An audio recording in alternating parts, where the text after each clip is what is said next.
Hello, everybody, and thank you so much for joining me for another show. I'm really thankful to all of you who spend time with me learning about entrepreneurs in South Africa. I'm very excited to be sharing the stories of South African entrepreneurs so that you can get to know the people who are actually driving our economy. So today I'm speaking to Brent Coetzee. Brent, please could you tell us a little bit more about yourself and your business and why you started it? Hi, Melanie. Thank you very much for the opportunity to have a chat with you and everybody who follows your channel. I think it's a great initiative, and I really appreciate the time that you've put into getting these little stories out, because it really is quite encouraging to see that we have quite a vibrant entrepreneurial economy here in South Africa. It's great. Thank you. Thank you for being part of it. No, that's great. I run a company called Brisk Flow, or Opinion Paperless is the holding company.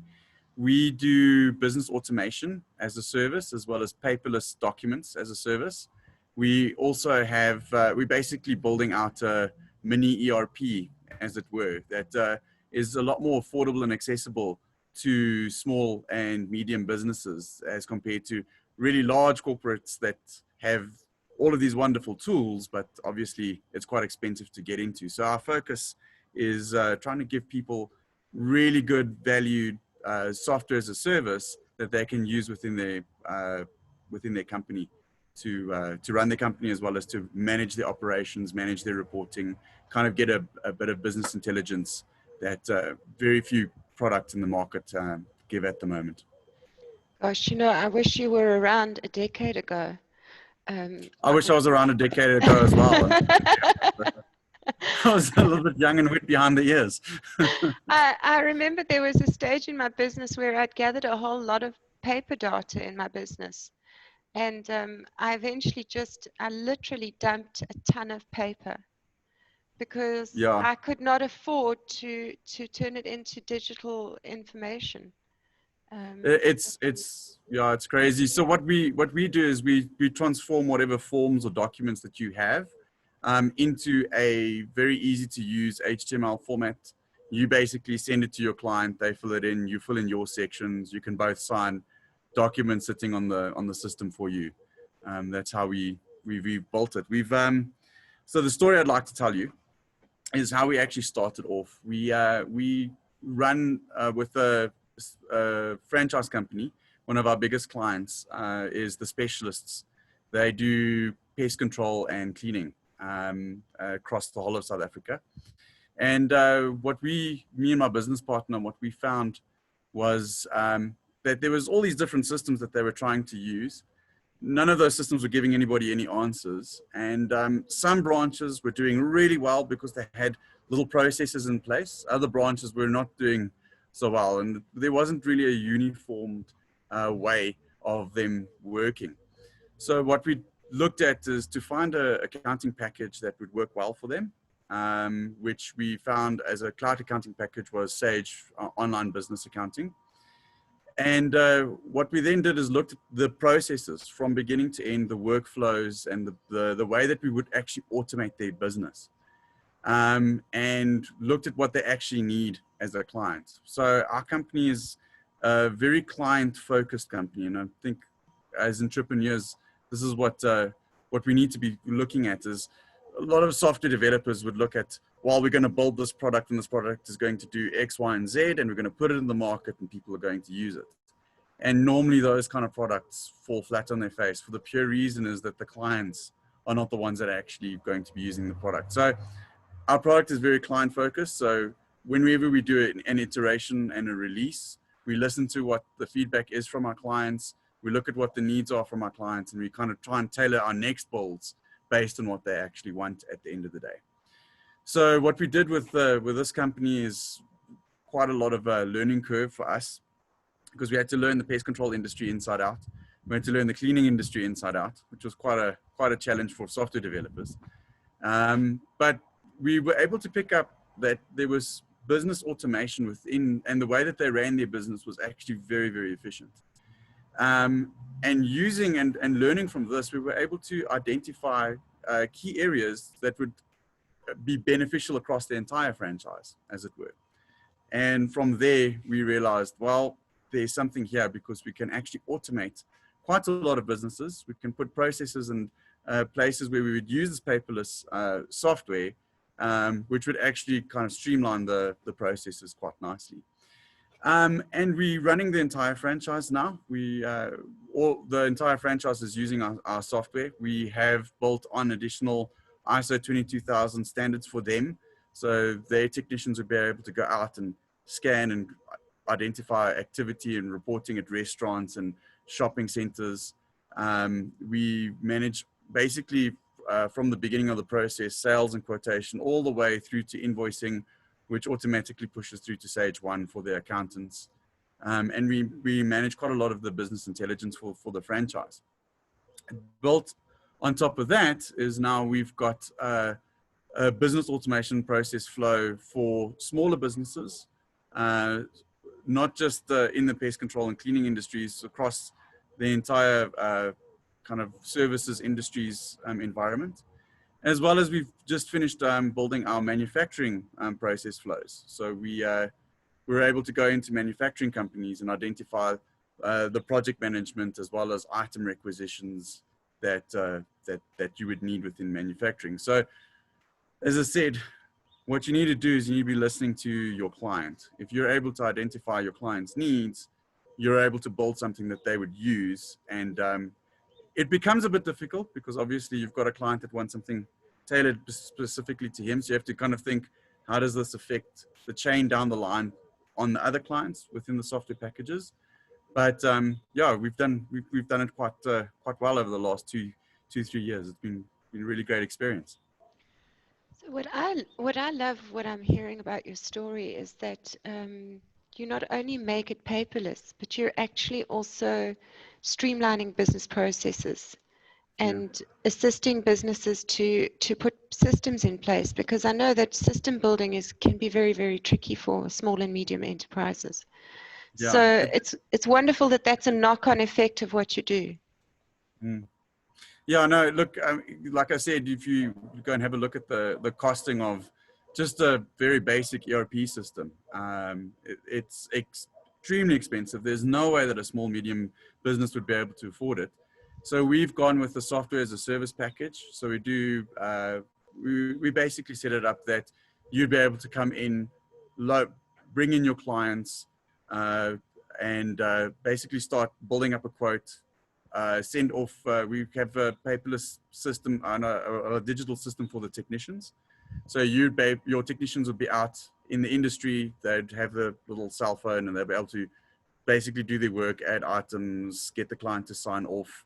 With COVID, we've had a kind of very interesting few builds because we've had to go extremely paperless. In other words, we can't even let the technician hand over a device to their clients. So we've built an OTP system. So client gets a SMS and he gives it to the technician. The technician has to fill it in, and that counts as a signature. So we've had to adjust quite a lot. But what's quite nice about having a system like ours is you have almost like a little development team that's within your company, and you don't necessarily have to pay software developers and kind of think of how to work a product and think of how to work, basically become a software engineer as a business owner.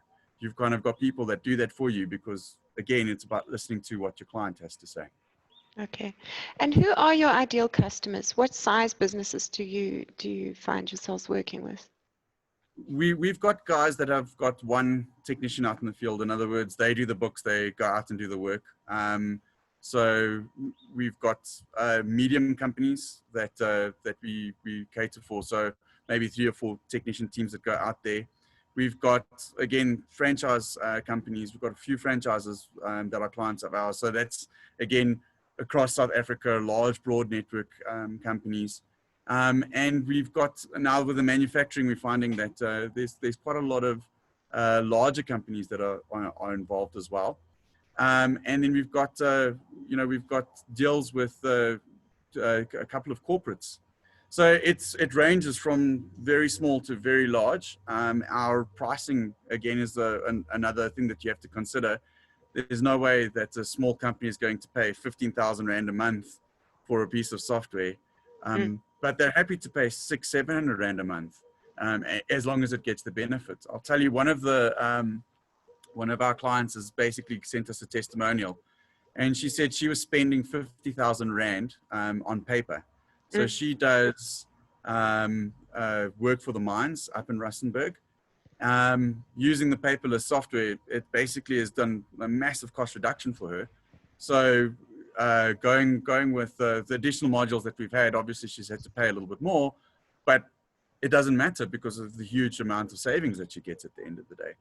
So, you know, it depends on the size of your company, but we cater for every business in South Africa at the moment. The pieces and tools that we've built over the last 3 years we don't actually have a niche client anymore. We actually can go pretty much across into every business that needs something like paperless automation processes in their business.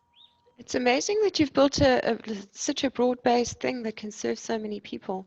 I know many years ago I did research into exactly what you're talking about, and the costs were just way beyond what my small business could afford. And what I'm also liking about what you're saying is that although there's a cost involved to what you're doing, the savings on the other side outweigh it. Yeah. Yeah, it's sometimes difficult because you go into a business, and I'm one of the people that looks at the system automation flows.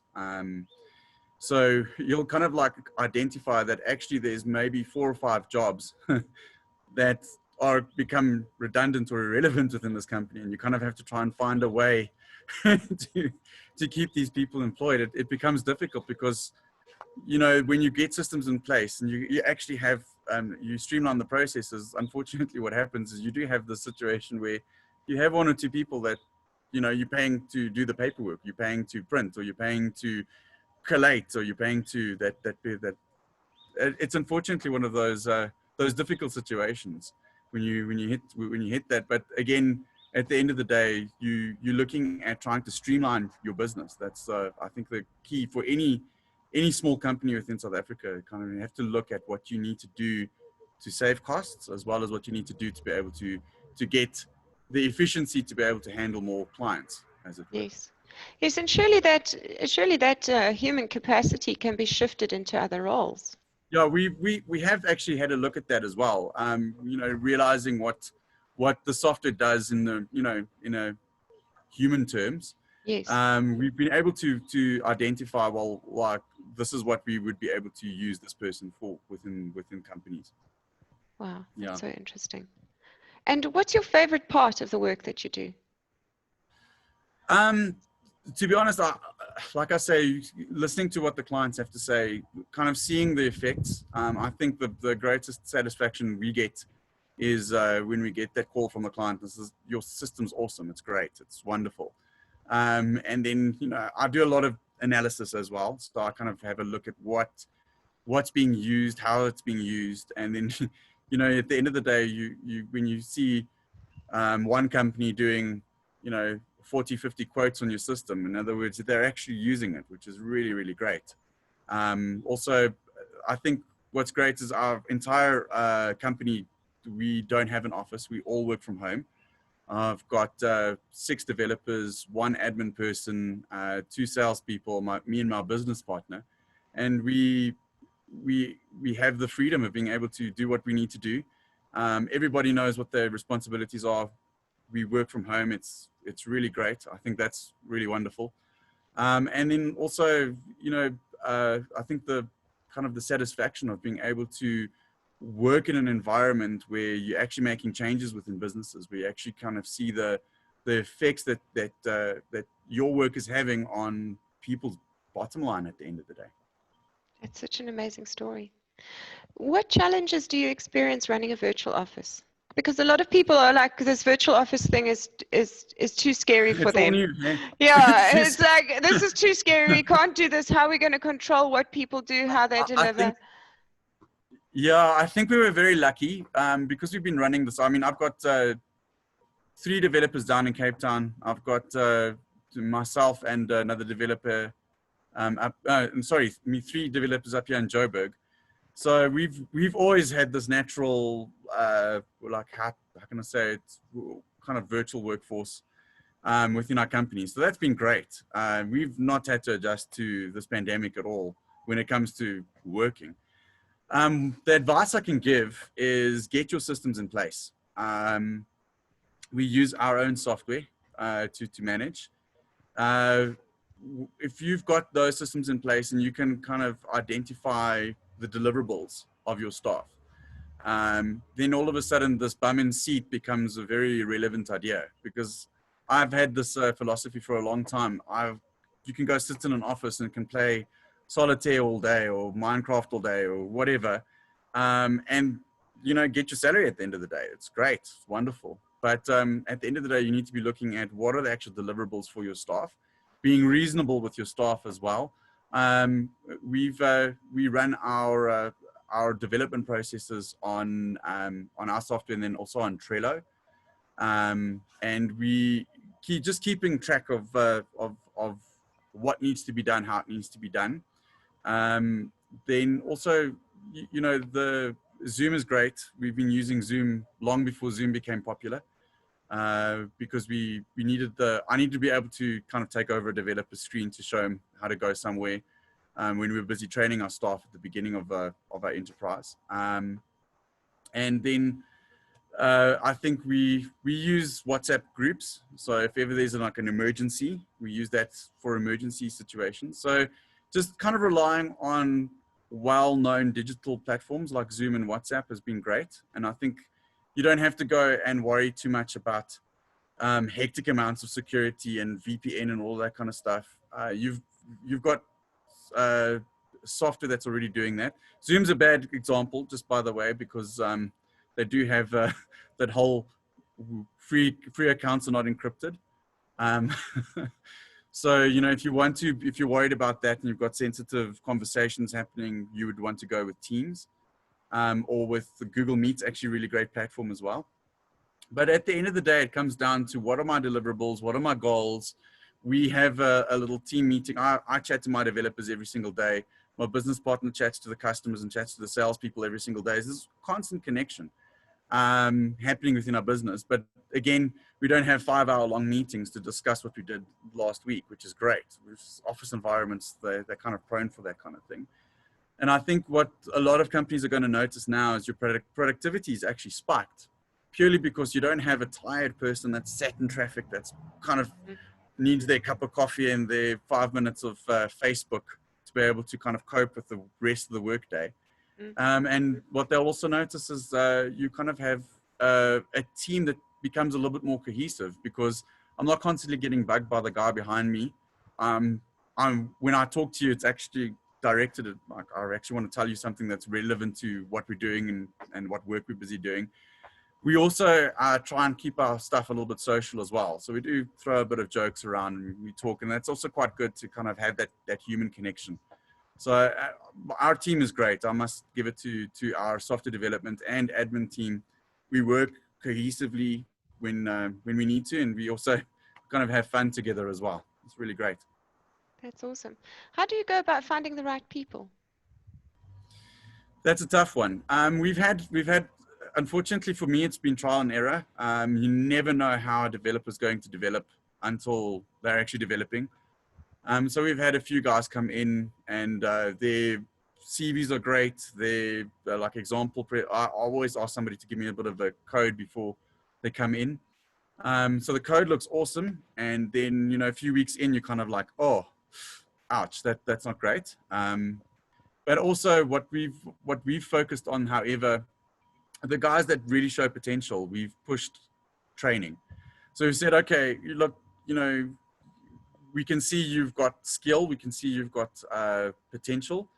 So what we've done is focused on how do we get you to the next level? How do we get you to the point where we're all productive on the same level? So that's from a development point of view. From a sales point of view, again, it comes down to somebody that's passionate about what we do. I think you can't sell if you're not happy with the product. If you're worried about the product, there's no way. And the salespeople that we've got on board at the moment, I mean, my one sales guy, he's such a friendly people person. He's really great, and he works well with people. And I think that's at the end of the day, when you're working with the client-centric philosophy in your business, having your salesperson not about I need to get more sales. It's more about how can I help you? How can I get what do you actually need?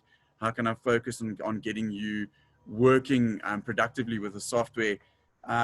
So we kind of look for people like that when it comes to our sales teams as well. So it's really difficult because you kind of have these two very different skill sets that you kind of have to manage in a business as well.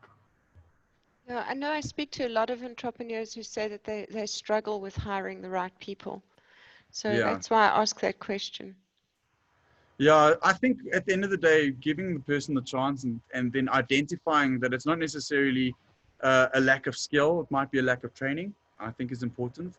I've had a few developers that have come through our business where, because we've been able to give them the training, they've been able to go on and do really great things after leaving us as well.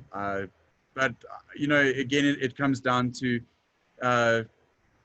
identifying that it's a training issue and not necessarily a skills issue, I think is, and also I think you kind of have to be a little bit flexible sometimes. Different people have different strengths. So when people come in, the first thing I ask them to do is a Myers-Briggs test.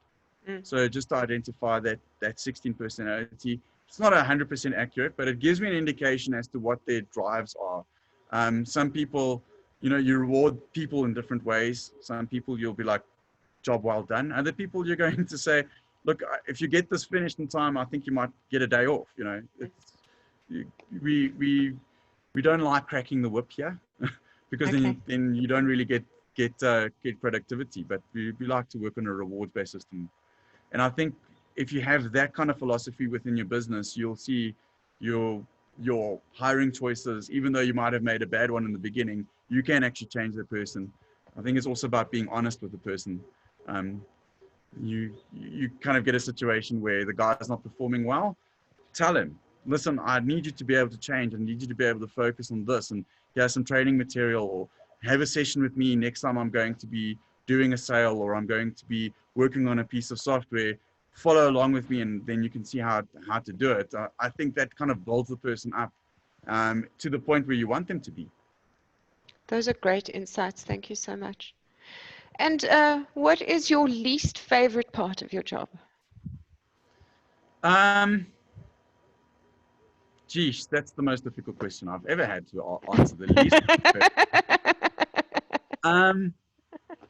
You know, I think at the end of the day, my least favorite part, I would say, is when we're hitting implementation with a new client or with new software, because you never know what's going to happen, and having to be on your toes, and having to know what changes you need to quickly make is nerve-wracking. I can tell you that, especially when you're rolling out to new clients, and you don't know, first of all, what their corporate culture is like. And every company I've worked with is different. Every company, some companies you go in there and it's extremely relaxed environment and it's comfortable, and then other companies you kind of go in there and you can kind of sense the tension.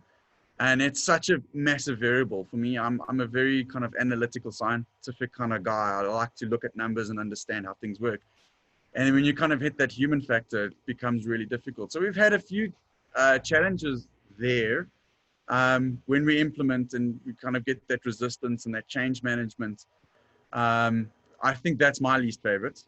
My business partner's, he's awesome with that. He's really good with kind of understanding people's needs and understanding what's happening within the system and what do we need to change. So he's really good with that. I'm really grateful to have, and that's again one of those things, is not relying just on one person, not relying on yourself.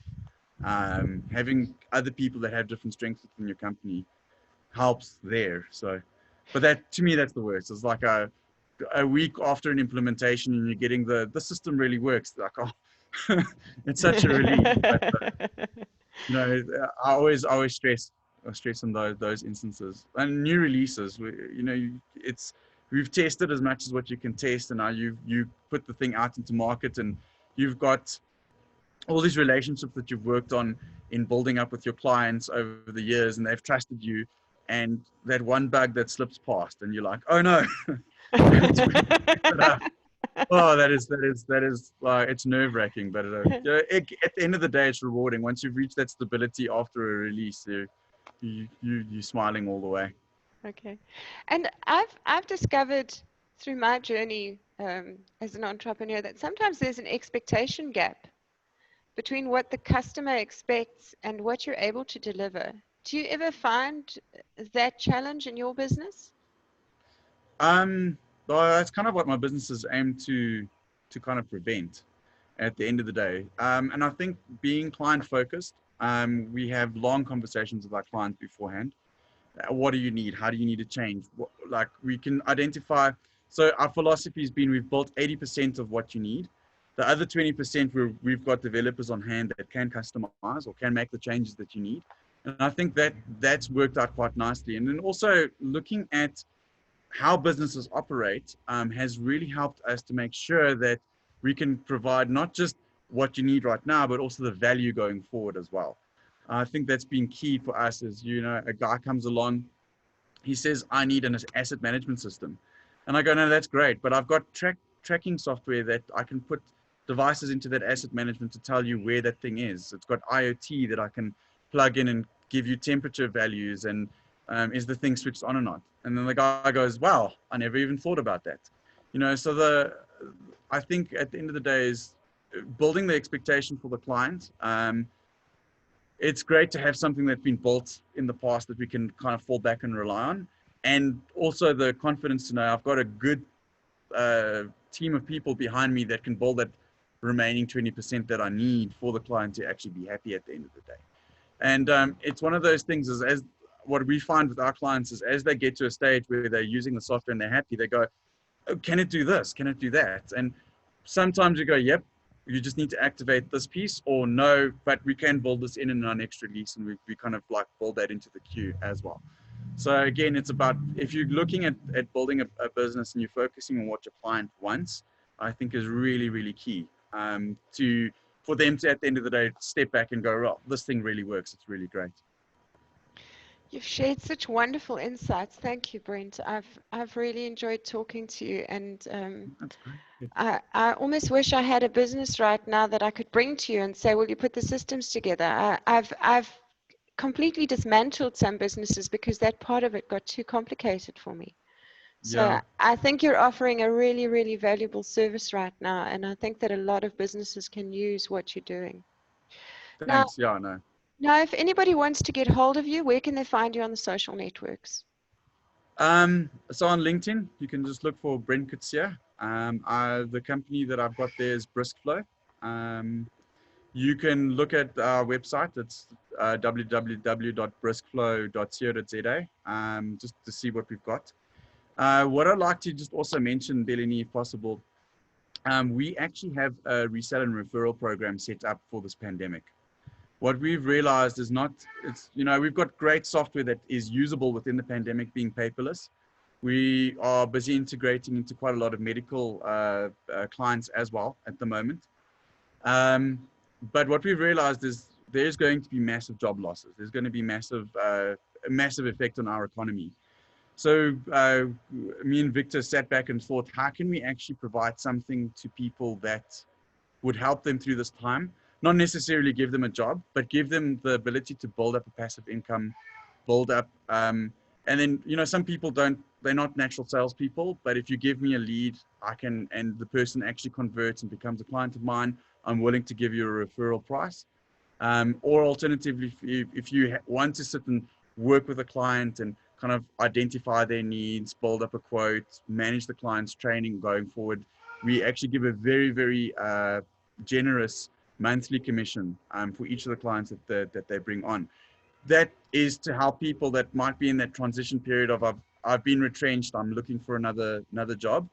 What we're offering is the ability to say, well, come and try and sell our software, or come and try and refer our software, usable within this time period. It's a product that I think, like you say, it's a lot of businesses need it right now. And it gives the people the opportunity to kind of have that bit of a fallback. Might not necessarily be an entire salary, but it goes a long way, I think, in terms of this transition we're going to be facing over the next couple of months. It sounds like a great side hustle for someone who's not sure what to do next. Yeah, no, that's the idea. What a great idea. Thank you so much for sharing your time and all of your insights with us. And I think that was a really awesome interview. Thank you. Thanks, Melanie. I appreciate it. And like, really kudos to kind of what you're trying to do. I think it's really great. Getting, sometimes you look, you've got 1,000 people on LinkedIn and you don't know who to speak to, having a kind of a video interview, like, oh, that's quite cool. I like that. I like what they're doing, or I like the philosophy for what they're doing. And it really does make a big difference to people trying to do business in South Africa. It's really great. Thank you so much. I'm still not sure what these interviews are for, but somewhere in my heart, I looked at what was happening out there, especially during the pandemic, and I just felt that these are the stories that we need to hear, just to keep Yeah. everybody optimistic. We're Yeah. all in the Focus on trenches positive. together, and if we don't know who the others in the trenches with us are, then it can feel like a very lonely place. Definitely. Yeah. 100%. Awesome. Thanks for your time. Thank you.